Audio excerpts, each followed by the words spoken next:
Hello and good day to all my viewers. Hey, today's blog is going to discuss how adult education became a movement in the early 1920s and how some of those programs have evolved and are still seen in today's society.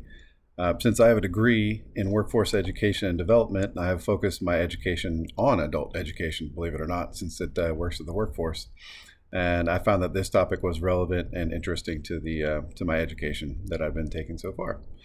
So, as you all know, nothing happens ever without money, right? So, programs and resources that need to be created are not free. They never have been, they never will be, right?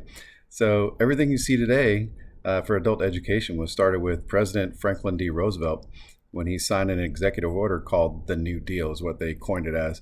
And the New Deal was eventually an act that was signed into law by President Roosevelt, and it created a source of federal funding for more education in the American people in the early 1920s. This was huge. We saw that there was a need for education, and President Roosevelt declared an executive order to make it happen, and it eventually became a law. Right. So one of the programs generated by the New Deal Act for adult education was the AAAE, or commonly called as the American Association for Adult Education, in 1926. And this was really pushed and founded by the Carnegie Corporation of New York City. The American Association for Adult Education's goal was to create an education based on the emergent needs of the American citizens. So there was an emergency going on and the need for education within the American citizens. So at the time in the 1920s, it was determined that the general population of America needed public intelligence. And at that time, America was being flooded with immigrants from other countries. The immigrants couldn't read, they couldn't write in English, and they were not familiar with how our government worked. So really what we want to do is create a baseline education for our adults and the general populace that was out there, and the majority of the people that were coming in that were immigrants, right? So the AAE, or the American Association for Adult Education, also created the Journal of Adult Education. And the Journal of Adult Education was a place where thoughts and ideas could be shared with the masses and help pave the way for adult education movement that would later spark in other specific movements as well. So, I mean, there's plenty of them that were out there that were made. But one of those movements was the need for workers' education, which, again, I said I have my degree in workforce education. So right here is where this started. The need for workers' education. And the initial focus of the workers' education was on addressing inequalities and the injustice of women and African American citizens. But the reality of this was that they wanted to provide education to the underprivileged employees that worked in factories, warehouses, basically any working class job that was out there. And like I said, a majority of those were kind of immigrants as well.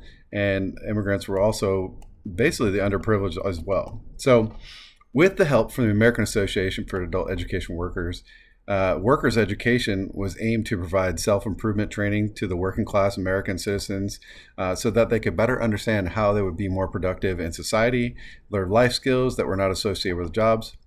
And like I said, the big thing is self-improvement, and that's one of the big key focuses of adult education. Eventually, there'd be the creation of the Workers' Education Bureau, which was commissioned to take responsibility for the training and education of all workers on a national level. So this is huge. This is the first federal program that we see that has to deal with workers and their education. And they created the Workers' Education Bureau. And what this did was it helped workers better understand the industrial society and help them achieve culture. And the Workers' Education Bureau created the Workers' Bookshelf, which I kind of just learned about it when we were doing a little bit of reading.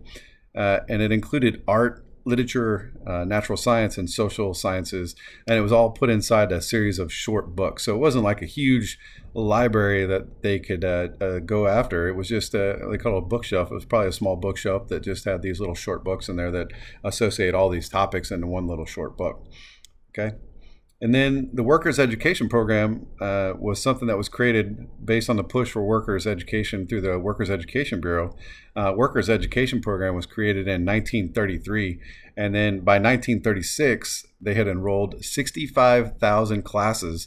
They also employed over 1,000 instructors, and then all this was delivered over 33 states. So it wasn't just something that was like a cultural cell in one specific area of the United States and America. It was across the country, like I said, 33 states, right? So who started this? The Workers' Education Program was led by a woman named Hilda Smith. who went on to create first federally funded adult teacher training programs in 1934. And we can still see her impacts on the training program in universities across America that are providing workforce education and development, adult education programs, putting emphasis on this, right? So there's a lot of degree paths that can be taken as well. So thank you, Hilda, for helping me achieve my dreams and figure out what I want to be when I grow up, because that's basically how I started this, and I can trace it all the way back to her in 1934. So that's amazing, right? And then, workers' education program is now seen in every business that you're in, that can be seen in. A lot of that is through your human resources department now. And then, within the businesses, they also contract outside educators to help on specific topics like, for instance, sexual harassment and things like that. So that's kind of like where all this has started and where it came from, and basically how you can still see us today. So I want to say thank you for watching this vlog today. It was a pleasure making it, and it was also really interesting doing all the research. So if you can think of anything else that may have stemmed from this, please feel free to like and put them in the comments below. So thanks. Have a great day.